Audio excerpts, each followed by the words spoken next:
दुनिया की टेंशन ना ले माँ, हम तुम्हारे साथ हैं।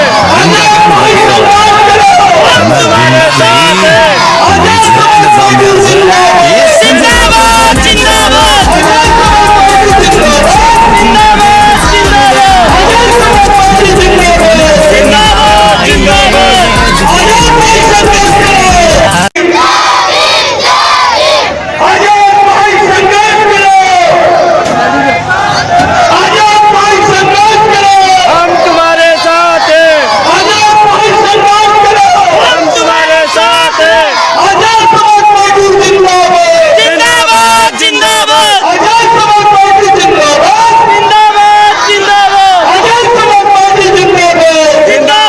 जिंदाबाद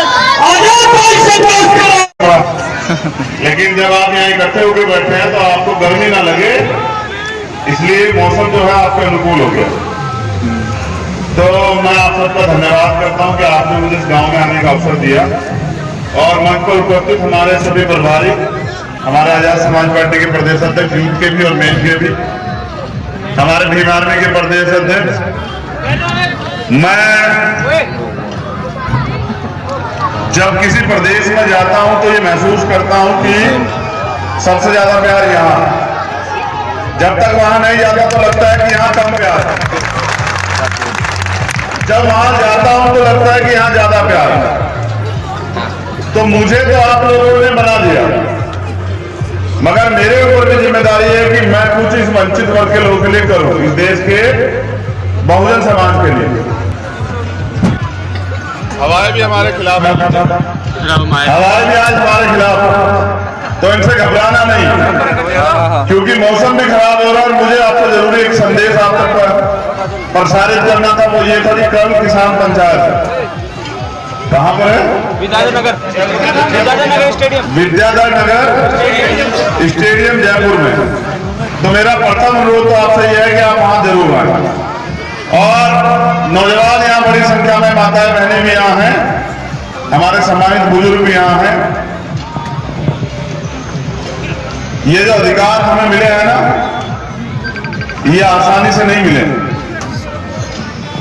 चाहे वो शिक्षा का अधिकार हो, चाहे वो रोजगार का अधिकार हो, चाहे वो सुरक्षा का अधिकार हो, चाहे वो अवसर की बात हो, चाहे राजनीतिक व्यवस्था हो, यह भारतीय संविधान में ये फ्री में नहीं मिला। इसके लिए संघर्ष किया महापुरुषों ने।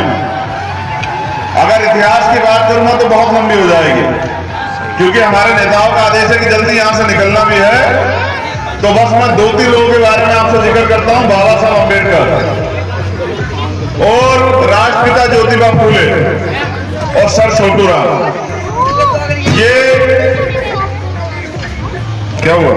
अरे मैं बहुत दिमागदार आदमी हूं।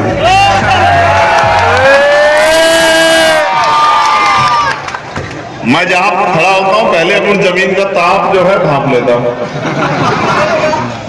तो इन महापुरुषों के संघर्ष की वजह से आज हमें जो हक अधिकार मिले हैं, वर्तमान में जो केंद्र में सरकार है और यहाँ की सरकारें भी वो उन अधिकारों को छीन लेना चाहती है। क्योंकि जो समस्याएं हमारी दैनिक समस्याएं हैं, जैसे रोटी, कपड़ा, मकान, चिकित्सा, शिक्षा, सुरक्षा, न्याय, और आप लोग भी सरकारों के एजेंडे में नहीं है। अगर सरकारों के एजेंडे में आप लोग होते तो सरकार आपके मामले को गंभीरता से लेती और सरकार आपकी बात को आगे बढ़ाती। जो चीज आप कहते सरकार उसको पूरी करती। सरकारों को इससे कोई ताल्लुक नहीं। सरकार चाहती है कि यहाँ के जो जनता है प्रदेश के देश की आधारित बनी रहे, और ये सरकारें वोट जो है वो रोटी के नाम पे, रोजगार के नाम पे, पढ़ाई के नाम पे, इलाज के नाम पे लेते रहे। लेकिन मैं बस इतना कहने के लिए यहाँ आया हूं कि लंबे समय से जो राजनीतिक व्यवस्था है उसमें आपकी हिस्सेदारी नहीं है। और अभी जब मैं आ रहा था तो गाने सुन रहा था, बहुत अच्छे गाने बजा रखे थे नौजवानों ने। वो कहते जब भीम की सेना चलेगी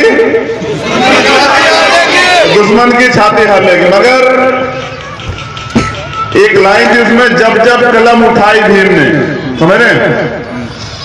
तो जब तक कलम की ताकत आपको नहीं मिलेगी ना, आप कुछ नहीं कर सकते। मैं यहाँ के नौजवानों में, बुजुर्गों में, माताओं बहनों में उस राजनीतिक शक्ति का निर्माण करने के लिए और राजनीतिक चेतना जगाने के लिए आया हूं, जिसमें कहा गया है कि वोट हमारा, राज तुम्हारा, चलेगा नहीं चलेगा। समझ रहे नहीं?